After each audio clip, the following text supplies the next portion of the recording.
മരുതറോഡ് പഞ്ചായത്തിലെ വിവിധ പ്രദേശങ്ങളിൽ മാസങ്ങളായി മലമ്പുഴ കുടിവെള്ളമില്ലാതായിട്ടും നടപടി സ്വീകരിക്കാത്തതിനാൽ പഞ്ചായത്ത് അംഗം സജിത് കല്ലേപ്പള്ളിയുടെ നേതൃത്വത്തിൽ വാട്ടർ അതോറിറ്റി സൂപ്രണ്ട് എഞ്ചിനീയറെ ഉപരോധിച്ചു. സ്ത്രീകൾ ഉൾപ്പെടെ 100-ൽ കൂടുതൽ ആളുകൾ പഞ്ചായത്ത് ഓഫീസിൽ നിന്നും കുടവുമായി കാൽനടയായി വാട്ടർ അതോറിറ്റി ഓഫീസിലെത്തിയാണ് ഉപരോധ സമരം സംഘടിപ്പിച്ചത്.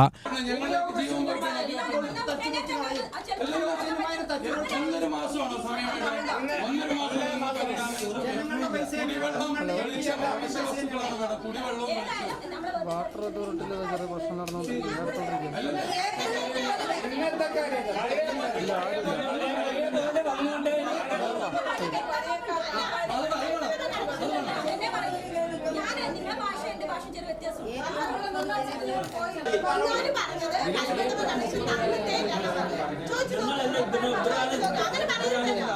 കുടിവെള്ള പ്രശ്നം ഉടൻ തന്നെ പരിഹരിക്കാമെന്ന് സൂപ്രണ്ടിംഗ് എഞ്ചിനീയറുടെ ഉറപ്പിന്മേലാണ് ഉപരോധ സമരം അവസാനിപ്പിച്ചത്.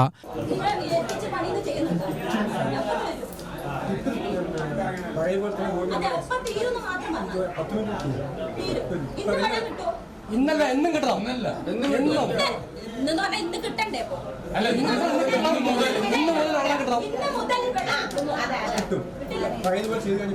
ഒരു മിനിറ്റ് എവിടെ നിങ്ങൾ ഇപ്പൊ എന്താ ചെയ്തുകൊണ്ടിരിക്കുന്ന വർക്ക് പറയും.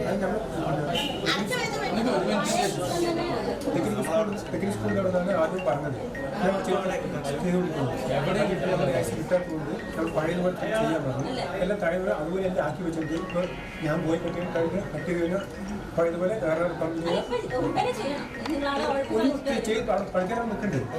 സമരത്തിൽ Congress ward president Vinod Kumar, KSSP നേതാവ് ഗോപിനാഥ് എന്നിവർ പങ്കെടുത്തു.